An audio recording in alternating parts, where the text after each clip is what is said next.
नमस्कार दोस्तों, current affairs 2022 के इस वीडियो में आपका बहुत बहुत स्वागत है। आज के इस वीडियो में हम जनवरी से नवंबर 2022 तक के इंपॉर्टेंट करंट अफेयर्स के क्वेश्चन को डिस्कस करने वाले हैं। और ये वीडियो पार्ट 2 वीडियो है, यानी कि इससे पहले एक वीडियो ऑलरेडी अपलोड हो चुका है। सारी वीडियोज आपको 50-50 क्वेश्चन के माध्यम से मिलेंगी। 4 या 5 वीडियो आपको मिलेंगे, जिससे आपका पूरा जो कंप्लीट करंट अफेयर है जनवरी से दिसंबर तक का 2022 का कवर हो जाएगा, जिसमें राष्ट्रीय अंतर्राष्ट्रीय सभी प्रकार के करंट अफेयर के क्वेश्चन आपको देखने को मिलेंगे। तो चलिए आज के इस वीडियो को स्टार्ट करते हैं। आज का हमारा पहला क्वेश्चन है, भारत का पहला निजी डैश रॉकेट 18 नवंबर को सतीश धवन अंतरिक्ष केंद्र श्रीहरिकोटा से लॉन्च किया गया।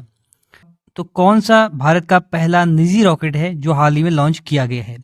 तो इस प्रश्न का सही जवाब है ऑप्शन नंबर ए, विक्रम एस। विक्रम एस जो है भारत का पहला प्राइवेट रॉकेट है जो हाल ही में लॉन्च किया गया है।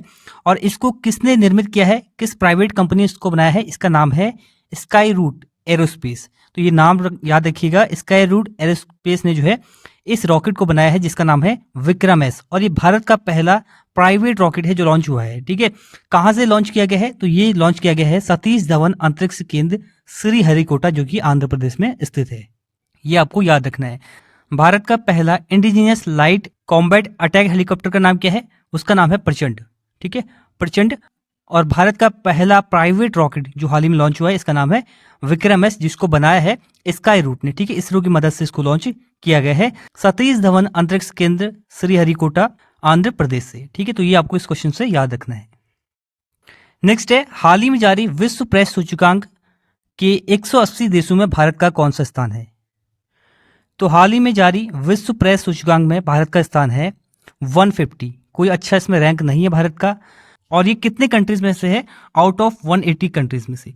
आउट ऑफ 180 कंट्रीज में से भारत की रैंक है 150। ये रिपोर्ट कौन जारी करता है?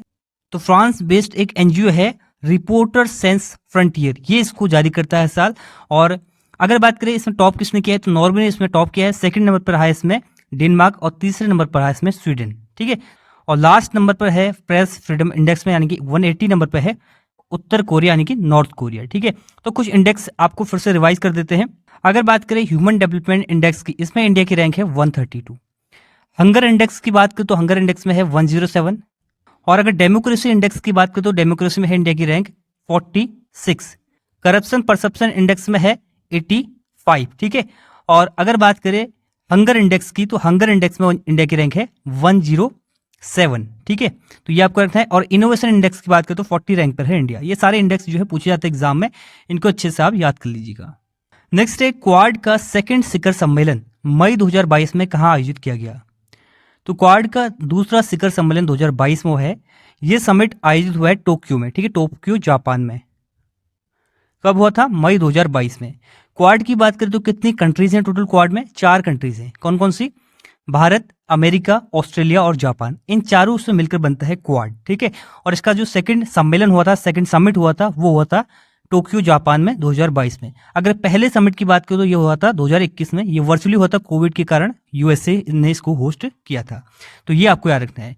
और क्वाड देखिए, ये है पूरा क्वाड आपका, ये इंडिया है, और यहाँ पर ये है यूएसए, ये ऑस्ट्रेलिया, यहाँ पर जापान। तो यहाँ पर देखिए क्वाड्रिलेटरल बन रहा है, तो इसलिए इसका नाम है क्वाड। इसका फॉर्मेशन की बात करें तो इनिशियली इसका फॉर्मेशन होता है 2007 में, लेकिन फिर जो है इस पर कुछ होता नहीं है, लेकिन फिर इसको रिक्रिएट किया जाता है 2017 में पीएम मोदी और जापान के उस टाइम के प्रधानमंत्री शिंजो आबे द्वारा। ठीक है, फिर इसके बाद इसका फर्स्ट जो समिट होता है वो 2021 में होता है, जिसको यूएसए होस्ट करता है वर्चुअली।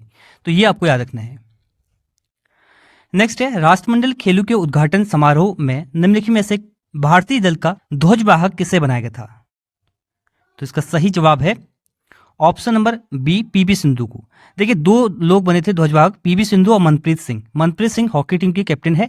इन दोनों को बनाया गया था ध्वजवाहक, फ्लैग वियरर, किसमें? ओपनिंग सेरेमनी में। ठीक है, अगर बात करें राष्ट्रमंडल खेल 2022 के, तो ये कहाँ हुए थे? बर्मिंघम में हुए थे, बर्मिंघम इंग्लैंड में। ठीक है, और राष्ट्रमंडल खेलों की बात करें तो देखिए इंडिया की इसमें कौन सी रैंक रही थी पदक तालिका में, कौन सा स्थान रहा था? तो 4th स्थान रहा था इंडिया का। पहले नंबर पर था ऑस्ट्रेलिया। इंडिया ने टोटल कितने पदक जीते? 61 पदक जीते थे। ठीक है, और सबसे ज्यादा मेडल किस में आए थे? रेसलिंग में आए थे। और शूटिंग जो है इसमें इस बार नहीं था। कॉमनवेल्थ गेम 2022 में। ठीक है, तो ये आपको याद रखना है। आपके एग्जाम में यही पूछा जाएगा कि फ्लैग बेरर कौन थे, तो मनप्रीत सिंह और पीवी सिंधु। कितने मेडल इंडिया ने जीते, 61 मेडल जीते। कौन से नंबर पर रहा, 4th नंबर पर रहा इंडिया। ठीक है, ये तो ये आपको याद रखना है। नेक्स्ट है, हाल ही में केंद्रीय मंत्रिमंडल ने किस वर्ष के प्रतिस्पर्धा अधिनियम में संशोधन के लिए एक विधेयक को मंजूरी दी है। तो कॉम्पिटिशन एक्ट जो है, इसमें हाल ही में अमेंडमेंट के लिए सेंट्रल गवर्नमेंट ने मंजूरी दी है। तो ये किस वर्ष का अधिनियम है, ये 2002 का अधिनियम है। ठीक है, ऑप्शन नंबर ए इसका सही जवाब है। 2002 में आता है प्रतिस्पर्धा अधिनियम, और 2003 में इसका आयोग भी बनता है। कौन से ईयर में, 2003 में। राष्ट्रीय प्रतिस्पर्धा आयोग का गठन कब होता है, 2003 में। यह अधिनियम आता है 2002 में, और 2022 में जो है इसमें संशोधन को मंजूरी मिली है। तो एग्जाम में आपसे क्वेश्चन बन सकता है, इंपॉर्टेंट क्वेश्चन है। नेक्स्ट है, किस टाइगर रिजर्व को TX2 पुरस्कार 2022 से सम्मानित किया गया है। TX2 पुरस्कार दिया जाता है टाइगर की संख्या को डबल करने के लिए। ठीक है, टाइगर्स टाइम्स 2 इसका फुल फॉर्म है, और ये पुरस्कार जो है 2022 में दिया गया है सत्यमंगलम टाइगर रिजर्व को। ऑप्शन नंबर सी इसका सही जवाब है। कहाँ का है, तमिलनाडु का टाइगर रिजर्व है सत्यमंगलम टाइगर रिजर्व। इसी को जो है टाइगर की संख्या को दुगना करने के लिए 2022 का TX2 पुरस्कार दिया गया है। टाइगर्स की हमने बात की थी, सबसे ज्यादा कहाँ है टाइगर, ये है आपका MP में। इसके बाद सेकंड नंबर पे है कर्नाटक में, इसके बाद थर्ड पे है उत्तराखंड में। ठीक है, अगर टाइगर डे की बात करें तो अंतर्राष्ट्रीय टाइगर डे मनाया जाता है 29 जुलाई को, ये आपको याद रखना है। नेक्स्ट है, न्यायमूर्ति DY चंद्रचूड़ ने 9 नवंबर 2022 को भारत के नए मुख्य न्यायाधीश के रूप में शपथ ली। वे भारत के कौन से मुख्य न्यायाधीश हैं। तो भारत के वर्तमान या नए अपॉइंट हुए मुख्य न्यायाधीश हैं, चीफ जस्टिस हैं DY चंद्रचूड़, और ये भारत के 50वें नंबर के चीफ जस्टिस बन चुके हैं सुप्रीम कोर्ट के। ठीक है, तो आपको याद रखना है भारत के 50वें नंबर के चीफ जस्टिस कौन है, मुख्य न्यायाधीश कौन है, DY चंद्रचूड़। DY चंद्रचूड़ के पिताजी जो थे Y चंद्रचूड़, ये जो है लॉन्गेस्ट सर्विंग चीफ जस्टिस है इंडिया के। ठीक है, 1978 से 85 तक ये चीफ जस्टिस रहे थे। तो लॉन्गेस्ट सर्विंग चीफ जस्टिस कौन थे, इन्हीं के पिताजी थे, और उनके ही बेटे वर्तमान में जो है भारत के नए चीफ जस्टिस बन चुके हैं 50वें नंबर के। इससे पहले 49 नंबर के कौन थे, वो थे UU ललित। ठीक है, तो इससे पहले 49 भी आपसे पूछा जा सकता है एग्जाम में कि 49 नंबर के कौन थे, तो UU ललित थे, और उनके बाद 50वें नंबर के बन चुके हैं DY चंद्रचूड़, ये आपको याद रखना है। नेक्स्ट है, प्रिट्जर आर्किटेक्चर पुरस्कार 2022 से किसे सम्मानित किया गया। तो प्रिट्जर पुरस्कार देखिए आर्किटेक्ट की फील्ड में दिया जाता है, और 2022 में पुरस्कार दिया गया है फ्रांसिस केरे को। ठीक है, ऑप्शन नंबर बी इसका सही जवाब है। डाइबोडो फ्रांसिस केरे को जो है प्रिट्जर पुरस्कार 2022 से सम्मानित किया गया है। किस फील्ड में पुरस्कार दिया जाता है, आर्किटेक्ट की फील्ड में पुरस्कार दिया जाता है, तो ये भी आपको याद रखना है। नेक्स्ट है, हाल ही में किसे भारत के 15वें राष्ट्रपति के रूप में चुना गया। ये काफी महत्वपूर्ण क्वेश्चन है, आपको शायद आता होगा आंसर कि भारत के राष्ट्रपति कौन है वर्तमान में, तो ये है द्रौपदी मुर्मू। ऑप्शन नंबर 20 का सही जवाब है। लेकिन क्रम भी आपको याद रखें कि कौन से क्रम के राष्ट्रपति हैं, तो 15वें क्रम के राष्ट्रपति हैं। ठीक है, वहां पर आप थोड़ा कंफ्यूज हो जाओगे, जब आपसे एग्जाम में क्वेश्चन पूछ लेंगे कौन से क्रम के हैं, तो आपको आंसर देना थोड़ा मुश्किल हो जाएगा, लेकिन क्रम याद रखना आपको जरूरी है। ठीक है, ये 15वीं राष्ट्रपति है, और पहली महिला आदिवासी राष्ट्रपति हैं, पहली महिला आदिवासी।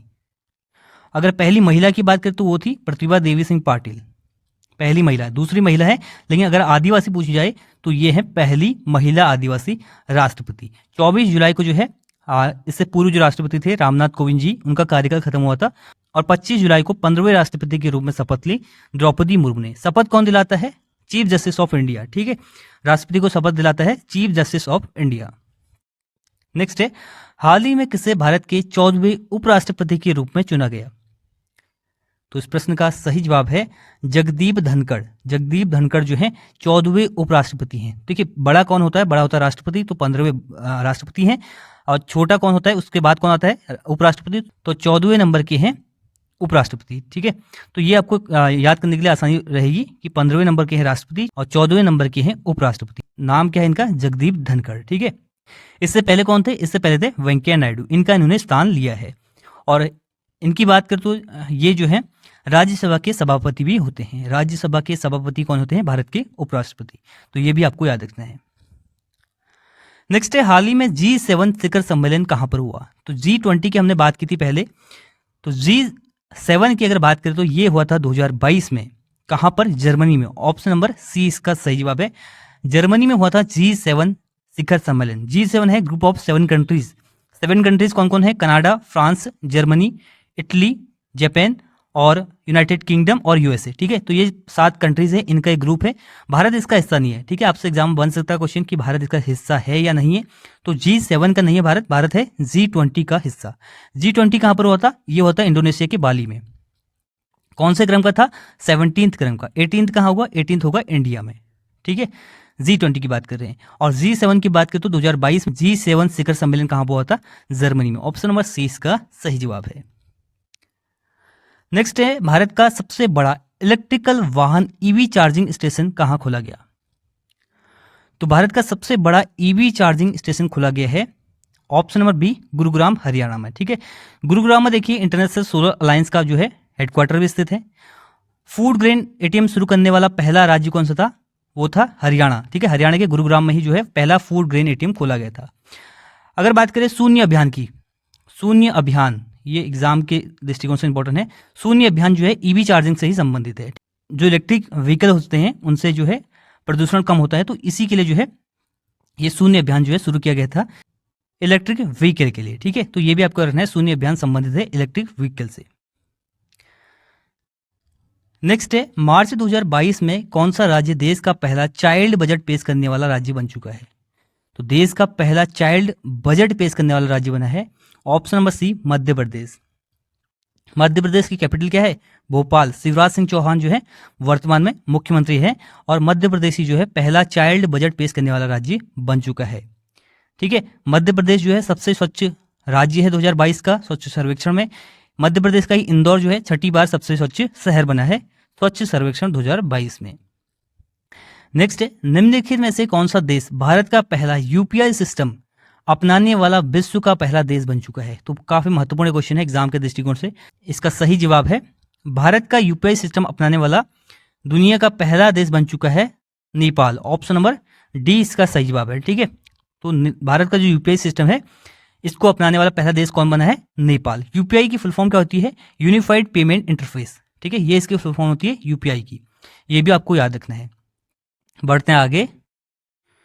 नेक्स्ट है, गणतंत्र दिवस परेड 2022 में किस राज्य की झांकी को सर्वश्रेष्ठ झांकी का पुरस्कार दिया गया या इसको चुना गया? तो इसका सही जवाब है ऑप्शन नंबर सी, उत्तर प्रदेश की झांकी को सर्वश्रेष्ठ झांकी का अवार्ड दिया गया है। तो ये है उत्तर प्रदेश की झांकी और इसका विषय क्या था? तो इसका विषय था एक जिला एक उत्पाद काशी विश्वनाथ, ये इसमें दर्शाया गया था। ठीक है, तो इसको जो है सर्वश्रेष्ठ झांकी का अवार्ड दिया गया था। और 2022 के राष्ट्रीय जल पुरस्कारों में प्रथम स्थान भी किसको मिला था? उत्तर प्रदेश को मिला था, ये भी आपको याद रखना है। बढ़ते हैं आगे।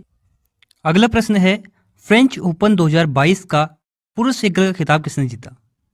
तो इस प्रश्न का सही जवाब है, फ्रेंच ओपन 2022 पुरुष एकल का खिताब जीता है राफेल नडाल ने। ये है पुरुष एकल की बात। राफेल नडाल कहाँ के प्लेयर हैं? ये स्पेन के प्लेयर हैं और इन्होंने जो है फ्रेंच ओपन 2022 का खिताब जीता है। अगर महिला एकल की बात करें तो इगा स्वियातेक ने जो है ये खिताब जीता है। अब थोड़ा रिवीजन कर लेते हैं। 4 ओपन होते हैं साल में, 3 ओपन के बारे में बात करेंगे जो अभी तक हो चुके हैं। तो देखिए सबसे पहला आता है ऑस्ट्रेलियन ओपन, इसका पुरुष एकल का खिताब जीता था, यहाँ पर पुरुष, ये होगी महिला। ठीक है, राफेल नडाल ने। महिला एकल एस्ले बार्टी ने। ठीक है, इसके बाद होता है फ्रेंच ओपन। फ्रेंच ओपन में देखिए राफेल नडाल ने जीता था और महिला एकल ईगा ने। ठीक है, इसके बाद आता है विंबलडन ओपन, ये जीता है पुरुष एकल खिताब नोवाक जोकोविच ने। तो 2 आपको स्टार्टिंग याद करनी इजी है, राफेल नडाल ने दोनों जीते हैं, ऑस्ट्रेलियन ओपन भी और फ्रेंच ओपन भी। अगर महिला की बात करें तो विंबलडन में ये एलिना ने जीता है। ठीक है, एलिना। तो ये आपको याद रखना है, इतने जो खिताब हैं अभी तक हो चुके हैं 2022 के टेनिस ओपन के, तो इनको जो है किसने जीता है एग्जाम में क्वेश्चन यहाँ से बनते हैं।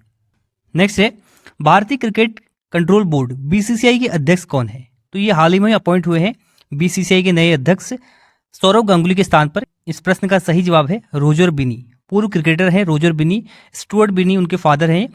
ये जो है बीसीसीआई के नए अध्यक्ष बन चुके हैं, किसके स्थान पर? सौरव गांगुली के स्थान पर। ठीक है, बीसीसीआई की बात करें तो 1928 में इसका फॉर्मेशन होता है। जितना भी नेशनल इंटरनेशनल इंडिया का क्रिकेट होता है उसकी गवर्निंग बॉडी कौन सी है? वो है बीसीसीआई। ठीक है, अध्यक्ष कौन है? रोजर बिनी इसके वर्तमान में अध्यक्ष है। उपाध्यक्ष हैं राजीव शुक्ला और हेडक्वार्टर इसका स्थित है मुंबई में। ठीक है, इसके बाद देखिए आईसीसी से भी क्वेश्चन बनते हैं। आईसीसी का हेडक्वार्टर कहाँ पर स्थित है? दुबई में स्थित है। फॉर्मेशन होता है 1909 में। और ग्रेग बार्कले, ठीक है, ग्रेग बार्कले जो है इसके फिर से रीअपॉइंट हो चुके हैं चेयरमैन के पद पर। तो ये आईसीसी हमने बात कर रहे हैं पर आईसीसी का हेडक्वार्टर दुबई में स्थित है, 1909 में फॉर्मेशन होता है। ग्रेग बार्कले फिर से इसके चेयरमैन बन चुके हैं। नेक्स्ट है, हाल ही में देश का पहला लिक्विड मिरर टेलीस्कोप एशिया का सबसे बड़ा किस राज्य में स्थापित किया गया? भारत का पहला है और एशिया का सबसे बड़ा है। ये कहां पर स्थापित किया गया है? ये स्थापित किया गया है उत्तराखंड में। ऑप्शन नंबर ए इसका सही जवाब है। उत्तराखंड के नैनीताल में जो है ये स्थापित किया गया है। ऑप्शन नंबर ए इसका सही जवाब है और भारत का पहला है, तो इसलिए इंपॉर्टेंट क्वेश्चन है। और देखिए, भारत का पहला मॉस गार्डन कहां बनाया गया था? ये भी जो है नैनीताल खुरपाताल में बनाया गया था, तो ये भी आपको याद रखना है। नेक्स्ट है, देश की पहली बालिका पंचायत 5 गांव से शुरू हुई है। तो देश की पहली बालिका पंचायत की शुरुआत कहाँ हुई है? इस प्रश्न का सही जवाब है ऑप्शन नंबर ए गुजरात में। गुजरात में 5 गांवों को मिलाकर जो है देश की पहली बालिका पंचायत का शुभारंभ किया गया है। गुजरात से रिलेटेड हमने करंट अफेयर पढ़े थे पहले भी। देखिए, गुजरात जो है सेमीकंडक्टर नीति लाने वाला पहला राज्य है। सेमीकंडक्टर नीति लाने वाला पहला राज्य कौन सा है? गुजरात। गुजरात में ही 36वें राष्ट्रीय खेलों का आयोजन हुआ था 2022 में। ठीक है, 36वें राष्ट्रीय खेल कहाँ हुए थे? गुजरात में। गुजरात टाइटन ने आईपीएल 2022 का खिताब जीता था। किसने जीता था? गुजरात टाइटन ने। तो ये आपको इस गुजरात से याद रखना है। और बालिका पंचायत की शुरुआत भी कहाँ हुई है? गुजरात में। नेक्स्ट है, एबल पुरस्कार 2022 से किसे सम्मानित किया गया? एबल पुरस्कार देखिए मैथमेटिक्स के फील्ड में दिया जाता है और 2022 का एबल पुरस्कार दिया गया है option number D Dennis Parnell को। ठीक है, डेनिस पार्नेल सुलिवन को जो है 2022 का एबल पुरस्कार दिया गया है, ये आपको याद रखना है। नेक्स्ट है, जल शक्ति मंत्रालय द्वारा 2022 का राष्ट्रीय जल पुरस्कार किस राज्य को दिया गया? तो अभी हमने आपको बताया ये राष्ट्रीय जल पुरस्कार 2022 में दिया गया है उत्तर प्रदेश राज्य को। इसने इसमें प्रथम स्थान हासिल किया है। ऑप्शन नंबर 20 का सही जवाब है और ये तीसरे नंबर के राष्ट्रीय जल पुरस्कार है। इन पुरस्कारों की शुरुआत होती है 2018 में। ठीक है, तो ये भी आपको याद रखना है। टोटल 57 जो है अलग अलग कैटेगरीज में पुरस्कार दिए गए हैं। बढ़ते हैं आगे। अगला है, हाल ही में 14वें ब्रिक्स सम्मेलन की मेजबानी किस के द्वारा की गई? तो 14वां ब्रिक्स सम्मेलन कहां पर हुआ है? इस प्रश्न का सही जवाब है ऑप्शन नंबर सी चाइना में। ठीक है, तो चाइना ने की है 14th ब्रिक्स सम्मेलन की अध्यक्षता। देखिए, ब्रिक्स की बात करें तो इसका फॉर्मेशन कब होता है? इनिशियली इसका फॉर्मेशन होता है ब्रिक के नाम से 2006 में। ठीक है, फिर इसके बाद देखिए 2009 में क्या होता है? इसका पहला होता है सम्मेलन। ब्रिक्स का पहला सम्मेलन कब होता है? समिट कब होता है? 2009 में। 2010 में इसको ज्वाइन कर लेता है साउथ अफ्रीका, फिर हो जाता है ब्रिक्स। और साउथ अफ्रीका जो है इसके पहले सम्मेलन पार्टिसिपेट करता है 2011 में। तो ये सारे पॉइंट आपको ब्रिक्स से याद कर लेने हैं। और ब्रिक्स का जो 14th समिट है ये कहाँ हुआ है? चाइना में हुआ है। ठीक है, R5 कंट्रीज के नाम से भी इसको जाना जाता है क्योंकि इन सभी कंट्रीज की जो करेंसी है वो R से स्टार्ट होती है, इसलिए इसको R5 कंट्रीज भी कहा जाता है। ये आपको याद रखना है। नेक्स्ट है, हाल ही में दुनिया का सबसे शक्तिशाली सुपर कंप्यूटर बना है। तो दुनिया का सबसे शक्तिशाली सुपर कंप्यूटर है ऑप्शन नंबर बी फ्रंटियर। ठीक है, जर्मनी द्वारा इसको बनाया गया है जिसका नाम है फ्रंटियर। ये दुनिया का सबसे पावरफुल कंप्यूटर है जिसका नाम है फ्रंटियर। इससे पहले कौन था? इससे पहले था फुगाकू जो कि जापान का था। ये पहले था, इसको पछाड़ कर अब फ्रंटियर जो है सबसे पावरफुल कंप्यूटर बन चुका है दुनिया का। तो ये आपको याद रखना है। नेक्स्ट है, हाल ही में डैश को लगातार दूसरे वर्ष विश्व का सर्वश्रेष्ठ हवाई अड्डा घोषित किया गया। तो सर्वश्रेष्ठ हवाई अड्डा है विश्व का, इसका सही जवाब है ऑप्शन नंबर ए हमद अंतर्राष्ट्रीय हवाई अड्डा। ये कहाँ का है? ये है कतर का। ठीक है, कतर में आजकल फीफा वर्ल्ड कप भी चल रहा है। फीफा 2022 का आयोजन कहाँ हो रहा है? कतर में। और कतर का ही हमद अंतर्राष्ट्रीय हवाई अड्डा ये दुनिया का सबसे सर्वश्रेष्ठ हवाई अड्डा बना है 2022 में। दूसरे नंबर पर है टोक्यो का अंतर्राष्ट्रीय हवाई अड्डा। तीसरे नंबर पर है चांगी हवाई अड्डा जो कि सिंगापुर का है। नेक्स्ट है, हाल ही में कौन one nation one ration card योजना लागू करने वाला 36वां राज्य बना है? 36वां और लास्ट स्टेट एंड यूटीज बना है। इसका सही जवाब है असम। ठीक है, असम जो है लास्ट राज्य यूटी बन चुका है one nation one ration card लागू करने वाला। लास्ट मतलब कि 36वें क्रम का। ठीक है, तो ये आपसे एग्जाम बनेगा कि 36वां राज्य कौन बना one nation one ration card लागू करने वाला? तो ये बना है असम। ऑप्शन नंबर बी इसका सही जवाब है। नेक्स्ट है, अंतर्राष्ट्रीय भारतीय फिल्म अकादमी पुरस्कार यानी कि आईफा 2022 में बेस्ट एक्टर का अवार्ड किसे दिया गया? तो इस प्रश्न का सही जवाब है आईफा 2022 में बेस्ट एक्टर का अवार्ड दिया गया है विक्की कौशल को। ठीक है, तो यहाँ पर देखिए विक्की कौशल को सरदार उधम सिंह के लिए बेस्ट एक्टर का अवार्ड दिया है। कृति सेनन को जो है बेस्ट एक्ट्रेस का अवार्ड मिला है और बेस्ट डायरेक्टर का अवार्ड मिला है विष्णुवर्धन को शेरशाह के लिए, ठीक है। और बेस्ट फिल्म का अवार्ड किसे मिला है? शेरशाह को मिला है। ये आपको याद रखना है। किसकी हम बात कर रहे हैं? आईफा की हम बात कर रहे हैं, ठीक है। आईफा की हम बात करें, इससे पहले हमने राष्ट्रीय फिल्म पुरस्कारों की बात की थी, जिसमें बेस्ट एक्टर का अवार्ड किसे मिला था? सूर्या और अजय देवगन को, ठीक है। और अपर्णा बालमुरली को जो है बेस्ट एक्टर का अवार्ड उसमें मिला था। नेक्स्ट है खेलो इंडिया यूथ गेम्स 2021 की पदक तालिका में कौन सा राज्य शीर्ष पर रहा है? देखिए 2022 में हुए गेम से 2021 में पोस्टपोन हो गए थे कोविड के कारण, और इसमें अगर बात करें पहले नंबर पर रहा है हरियाणा, ठीक है। हरियाणा के ही पंचकुला में आयोजित किए गए थे। कहां पर? हरियाणा के पंचकुला में। 4 जून 2022 से स्टार्ट हुए थे, और इसकी जो मेडल टैली है इसमें टॉप पर रहा है हरियाणा, ठीक है। ऑप्शन नंबर सी इसका सही जवाब है। अगर बात करें इसकी शुरुआत, तो 2018 में इनकी शुरुआत होती है। 2018 में टॉप कौन करता है इसमें? खेलो इंडिया यूथ गेम में हरियाणा, ठीक है। इसके बाद लगातार 2 साल इसमें महाराष्ट्र टॉप पर रहता है, 2019 और 2020 में। और 2021 का जो हुआ है इसमें फिर से हरियाणा जो है टॉप कर चुका है। तो ये आपको याद रखना है। कहाँ पर हुए ये इंपॉर्टेंट है, ये हुए पंचकुला हरियाणा में। नेक्स्ट है 44वें विश्व शतरंज ओलंपियाड 2022 की मेजबानी किस देश ने की? तो 44वां विश्व शतरंज ओलंपियाड ये पहली बार भारत में हो रहा है। ऑप्शन नंबर सी इसका सही जवाब है। भारत ने इसकी मेजबानी की। 28 जुलाई से 9 अगस्त के बीच में ये आयोजित किया गया था, और 44वें क्रम का है, लेकिन भारत ने इसकी पहली बार मेजबानी की है। और कहां पर हुए थे? चेन्नई में हुए थे, ठीक है। तो ये आपको याद रखना है। ऑप्शन नंबर सी इस प्रश्न का सही जवाब है। नेक्स्ट है हाल ही में मिताली राज ने संन्यास की घोषणा की है, उनका संबंध किस खेल से है? तो मिताली राज ने हाल ही में संन्यास ले लिया है इंटरनेशनल क्रिकेट से। ऑप्शन नंबर बी इसका सही जवाब है, क्रिकेट से संबंधित है। 1999 में इन्होंने डेब्यू किया था। इतना लंबा इनका करियर रहा है, 2022 में इन्होंने संन्यास लिया है, ठीक है। और क्रिकेट में 7000 रन बनाने वाली एकमात्र ये प्लेयर है, ठीक है। और हाल ही में इंडियन वुमेन क्रिकेट टीम की जो प्लेयर हैं झूलन गोस्वामी, इन्होंने भी जो है अपने करियर से संन्यास ले लिया है, ठीक है। दोनों प्लेयर का नाम आपसे पूछा जा सकता है। झूलन गोस्वामी जो कि बॉलर थी, और मिताली राज जो कि इंडियन टीम की कैप्टन भी रह चुकी थी, ठीक है। इन्होंने भी जो है संन्यास ले लिया है। नेक्स्ट है हाल ही में भारत गौरव पर्यटन ट्रेन को नई दिल्ली के सफदरजंग रेलवे स्टेशन से डैश के बीच चलाई गई। तो ये जो भारत गौरव पर्यटन ट्रेन है इसको चलाया गया था दिल्ली के सफदरजंग से कहां तक? जनकपुर धाम तक, ठीक है। ये नेपाल में है जनकपुर धाम। ये बेसिकली क्या था? भारत और नेपाल में रामायण सर्किट से जुड़े, यानी कि जो रामायण काल से जुड़े हुए पर्यटन स्थल हैं, जो स्थल है मतलब उनको जो है कनेक्ट करने के लिए ये ट्रेन चलाई गई थी। सारे जितने भी स्थल हैं उन सभी को कनेक्ट करते हुए लास्ट में पहुंचेगी जनकपुर धाम। जनकपुर धाम है कहां पर? नेपाल में, ठीक है। तो ये इसका आंसर है ऑप्शन नंबर ए। नेक्स्ट है राष्ट्रीय एमएसएमई पुरस्कार 2022 श्रेणी में प्रथम पुरस्कार से सम्मानित किया गया। तो एमएसएमई में जो है फर्स्ट प्राइज दिया गया है ऑप्शन नंबर बी उड़ीसा को, ठीक है। उड़ीसा को जो है प्रथम पुरस्कार मिला है किसमें? एमएसएमई सूक्ष्म लघु और मध्यम उद्यम में, ठीक है। उड़ीसा के ये है सीएम नवीन पटनायक। तो बढ़ते हैं आगे। नेक्स्ट है भारत के नए महान्यायवादी यानी कि अटॉर्नी जनरल कौन बने हैं? तो भारत के 16वें और नए महान्यायवादी बने हैं are Venkat Ramani. Option number ए इसका सही जवाब है। कितने कौन से क्रम के हैं? 16वें क्रम के। किसका इन्होंने स्थान लिया है? के वेणुगोपाल का इन्होंने स्थान लिया है, ठीक है। भारत का सबसे बड़ा विधि अधिकारी कौन होता है? ये होता है महान्यायवादी, ठीक है। इसका कार्यकाल जो है निश्चित नहीं होता है, राष्ट्रपति के प्रसाद पर्यत होते हैं। कभी भी राष्ट्रपति इनको अपने पद से हटा सकते हैं। नियुक्ति भी राष्ट्रपति के द्वारा की जाती है। आर्टिकल 76 जो है अटॉर्नी जनरल यानी कि महान्यायवादी से संबंधित है। बढ़ते हैं आगे। नेक्स्ट है वैज्ञानिक तथा औद्योगिक अनुसंधान परिषद CSIR की पहली महिला महानिदेशक कौन बनी? तो इस प्रश्न का सही जवाब है ऑप्शन नंबर ए डॉक्टर क्लाइसेल्वी जो है, इनका पूरा नाम है नल्लाथम्बी क्लाइसेल्वी। ये जो है CSIR की पहली महिला महानिदेशक बन चुकी है, ठीक है। तो इस क्वेश्चन से आपको इतना याद रखना है। बढ़ते हैं आगे। नेक्स्ट है भारतीय वायुसेना के प्रमुख नियुक्त किया गया। तो वायुसेना के वर्तमान में प्रमुख कौन है? तो इसका सही जवाब है option number A air marshal Vivek Ram Chaudhary. अगर बात करें CDS कौन है? CDS है अनिल चौहान। वायुसेना प्रमुख है एयर मार्शल विवेक राम चौधरी जो कि 27वें क्रम के हैं।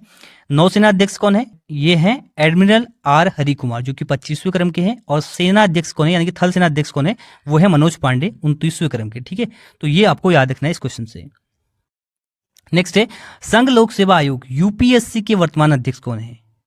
तो UPSC के वर्तमान अध्यक्ष कौन है? इनका नाम है option number C Manoj Soni, ठीक है। मनोज सोनी जो है 5 अप्रैल 2022 को UPSC के नए अध्यक्ष बन चुके हैं।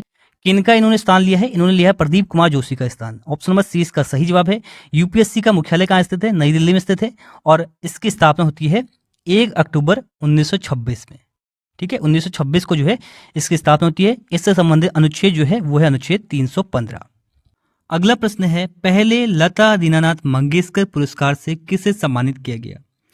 तो इस प्रश्न का सही जवाब है option number A, Narendra Modi ji को। भारत के प्रधानमंत्री नरेंद्र मोदी जी को पहला लता दीनानाथ मंगेशकर पुरस्कार दिया गया है। ये पुरस्कार देखिए लता मंगेशकर की स्मृति में दिया जाता है।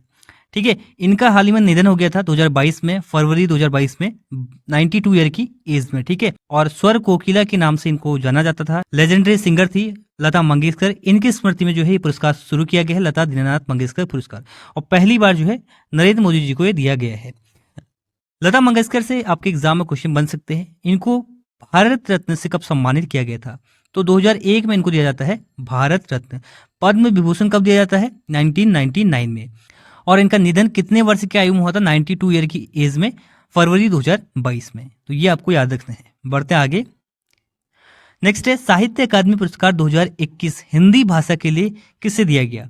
2021 का पुरस्कार है लेकिन ये 2022 में गए हैं, तो ये हिंदी भाषा की बात कर रहे हैं। ये 24 भाषाओं में दिया जाता है साहित्य अकादमी पुरस्कार। ठीक है, 22 तो वो हमारे भाषाएं हैं जो संविधान में है 8वीं अनुसूची में, और 2 भाषाएं हैं राजस्थानी और अंग्रेजी। ठीक है, तो इस प्रश्न का सही जवाब है दया प्रकाश सिन्हा को पुरस्कार दिया गया है। किस भाषा के लिए? हिंदी भाषा के लिए। और इनके नाटक सम्राट अशोक के लिए पुरस्कार दिया गया है। अगर अंग्रेजी की बात करें तो अंग्रेजी में पुरस्कार दिया गया है नमिता गोखले को। अंग्रेजी का पुरस्कार किसको दिया गया है? नमिता गोखले को, थिंग्स टू लिव बिहाइंड पुस्तक के लिए। तो ये आपको याद रखना है। नेक्स्ट है, हाल ही में 31वां सरस्वती सम्मान से किसे सम्मानित किया गया? तो इसका सही जवाब है ऑप्शन नंबर ए, रामदरस मिश्र को। रामदरस मिश्र को जो है 31वां सरस्वती सम्मान दिया गया है इनके कविता संग्रह मैं तो यहाँ हूं के लिए। ठीक है, अगर 2020 की बात करें तो 2020 का किसको दिया गया था? शरण कुमार लिम्बाले को। किसके लिए? इनके उपन्यास सनातन के लिए। और सरस्वती सम्मान, व्यास सम्मान और बिहारी सम्मान इनकी शुरुआत होती है 1991 से। ठीक है, के बिरला फाउंडेशन द्वारा ये दिए जाते हैं तीनों सम्मान। तो ये तीनों आपके एग्जाम में बनते हैं क्वेश्चन इनसे, तो याद रखिएगा। नेक्स्ट है, विश्व खाद्य पुरस्कार 2022 से किसे सम्मानित किया गया? 2022 का विश्व खाद्य पुरस्कार किसे दिया गया है? तो इसका सही जवाब है option number A, Cynthia Rosenzweig. इनको ये पुरस्कार दिया गया है। ठीक है, 2022 का। 2021 का दिया गया था शकुंतला हरक सिंह को। अच्छा, विश्व खाद्य दिवस कब मनाया जाता है ये आपको कमेंट बॉक्स में बताना है, उसी दिन ये पुरस्कार दिए जाते हैं। नेक्स्ट है, तुर्की के राष्ट्रपति रिसेप तैयब एर्दोगन ने अपने देश का नाम बदलकर क्या रखा? तो तुर्की का नाम जो है चेंज हो चुका है और तुर्की का नया नाम है तुर्कीये। ऑप्शन नंबर ए इसका सही जवाब है। तुर्कीये किस देश का नया नाम है? तुर्की का नाम है। तुर्की के राष्ट्रपति कौन है? तैयब एर्दोगन। तो ये जो है तुर्की के राष्ट्रपति हैं। इन्होंने जो है अपने देश का नाम चेंज कर दिया है, नया नाम क्या है? तुर्कीये। नेक्स्ट है, भारत की पहली डिजिटल लोक अदालत कब शुरू हुई? तो इसका सही जवाब है भारत की पहली डिजिटल लोक अदालत शुरू होती है 13 अगस्त 2022 को। ऑप्शन नंबर 20 का सही जवाब है। अच्छा, भारत की पहली डिजिटल लोक अदालत की शुरुआत कहाँ की गई है? तो ये की गई है राजस्थान में। पहली स्टेट, अगर पहला स्टेट आप पूछिए तो राजस्थान, और दूसरा है महाराष्ट्र। ठीक है, तो इन दोनों स्टेट में जो है डिजिटल लोक अदालत की शुरुआत की गई है। नेक्स्ट है, वर्ष 2022 में किस संस्थान ने किसान मोबाइल एप्लीकेशन लॉन्च किया है? तो इस प्रश्न का सही जवाब है IIT रुड़की ने 2022 में किसान मोबाइल एप्लीकेशन लॉन्च किया है। ठीक है, ग्रामीण किसानों के लिए लॉन्च किया गया है। और IIT रुड़की की बात करें तो ये कहाँ पर स्थित है? उत्तराखंड में स्थित है। और 14 मार्च को जो है IIT रुड़की ने रिसर्च डे के रूप में मनाने की घोषणा की है। परम गंगा कंप्यूटर किसने लॉन्च किया है? परम गंगा कंप्यूटर किसने बनाया है? ये बनाया है IIT रुड़की ने। नेक्स्ट है, ऑपरेशन नन्हे फरिश्ते किस सुरक्षा बल द्वारा चलाया गया? तो ऑपरेशन नन्हे फरिश्ते चलाया गया है RPF के द्वारा। RPF यानी कि रेलवे प्रोटेक्शन फोर्स के द्वारा। देखिए, जो बच्चे जिनका अपहरण हो जाता है, जिनकी तस्करी होती है, उन बच्चों के लिए जो है, उन बच्चों को छुड़ाने के लिए ये ऑपरेशन चलाया गया है RPF के द्वारा, रेलवे प्रोटेक्शन फोर्स के द्वारा। नाम क्या है इसका? ऑपरेशन नन्हे फरिश्ते। जनवरी 2022 में चलाया गया है। BSF द्वारा भी 2 ऑपरेशन चलाए गए थे, ऑपरेशन गर्म हवा और ऑपरेशन सर्द हवा। ठीक है, घुसपैठ को रोकने के लिए ऑपरेशन BSF ने चलाए थे। नेक्स्ट है, ग्लोबल इनोवेशन इंडेक्स 2022 में भारत किस स्थान पर है? तो ग्लोबल इनोवेशन इंडेक्स में भारत की रैंक अच्छी है, वो है 40 रैंक पर। ठीक है, ऑप्शन नंबर सी इसका सही जवाब है। अगर बात करें पिछले साल की 2021 की, तो 2021 में भारत की रैंक थी 46। और यहाँ पर देखिए ये जो है टॉप कंट्रीज स्विट्जरलैंड है, सेकंड नंबर पर यूएसए है, थर्ड पे है स्वीडन। बढ़ते आगे। नेक्स्ट है देश का पहला घास संरक्षण केंद्र, ग्रास कंजर्वेटरी सेंटर कहाँ बनाया गया?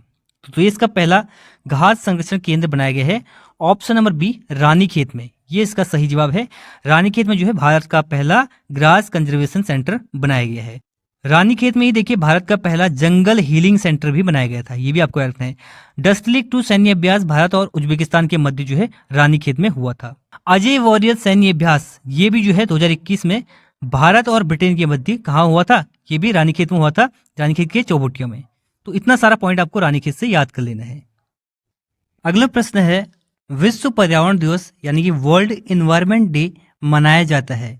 तो हर साल विश्व पर्यावरण दिवस मनाया जाता है 5 जून को, ये आपको याद रखना है। लेकिन एग्जाम में आपका क्वेश्चन बनेगा कि इसकी थीम क्या थी 2022 में? तो इसकी थीम थी ओनली वन अर्थ, यानी कि केवल एक पृथ्वी इसकी थीम थी 2022 में, ये आपको याद रखना है। नेक्स्ट है भारत के किस राज्य में सर्वप्रथम शिक्षक भर्ती में ट्रांसजेंडर को 1% आरक्षण प्रदान किया गया है? तो ट्रांसजेंडर को 1% आरक्षण दिया गया है कर्नाटक सरकार ने, ऑप्शन नंबर सी इसका सही जवाब है। नेक्स्ट है वर्ष 2022 के प्रारंभ में निम्नलिखित में से कौन सा देश इस्पात उत्पादन में सबसे ऊपर है? तो देखिए इस्पात यानी कि स्टील उत्पादन में सबसे ऊपर देश है चीन, ऑप्शन नंबर ए इसका सही जवाब है। लेकिन करंट अफेयर का क्वेश्चन ये है आपके लिए कि भारत जो है इसमें अब आ गया है दूसरे स्थान पर, ठीक है। जापान को पछाड़कर भारत हो गया है दूसरा। तो पहला कौन है? पहला है चाइना, दूसरे नंबर पर है इंडिया, ठीक है। तो ये आपको याद रखना है। 2022 का 21-22 का डेटा है, इसके अकॉर्डिंग जो है इंडिया जो है दूसरे स्थान पर है इस्पात उत्पादन में, यानी कि स्टील प्रोडक्शन में। नेक्स्ट है भारतीय और किस देश की नौसेना के बीच द्विपक्षीय अभ्यास नसीम अल बहर 2022 का 13वां संस्करण हुआ है? तो भारत और किस देश की नौसेना के मध्य होता अभ्यास? ये होता ओमान के मध्य। अभ्यास का नाम है नसीम अल बहर, ठीक है। 2022 का 13वां संस्करण है और ये नेवल एक्सरसाइज है, भारत और ओमान के मध्य होता है, ये आपको याद रखना है। अगला प्रश्न है निम्न में से कौन सा मेल सही नहीं है? Which of the following is not correct? तो ये जो मेल यहाँ पर दिए गए हैं इनमें से कौन सा करेक्ट नहीं है? किसान मोबाइल एप्लीकेशन IIT रुड़की, ये बिल्कुल सही है। सारथी मोबाइल ऐप सेबी ने लॉन्च किया था, ये सही है। लोकपाल ऐप केंद्रीय ग्रामीण विकास एवं पंचायती राज मंत्रालय, ये भी सही है। गरुड़ ऐप नीति आयोग, ये गलत है, ठीक है। नीति आयोग ने जारी किया था, लॉन्च किया था ई अमृत ऐप, लेकिन गरुड़ ऐप लॉन्च किया है भारतीय निर्वाचन आयोग ने, ठीक है। भारत के निर्वाचन आयोग ने, इलेक्शन कमीशन ने जो है इसको लॉन्च किया है। इंडियन इलेक्शन कमीशन इसका राइट आंसर हो जाएगा और इस प्रश्न का सही जवाब हो जाएगा ऑप्शन नंबर ए, ये सही सुमेलित नहीं है। तो ये 50 क्वेश्चन थे 2022 करंट अफेयर के। आई होप ये वीडियो आपको पसंद आया होगा। और अगर आपने 1 से 50 तक की वीडियो नहीं देखी है, इसका पहले वाला पार्ट, तो उसको आप डिस्क्रिप्शन से और कमेंट बॉक्स से देख सकते हैं। तो ये है इस वीडियो का and. Thanks for watching and God bless you all.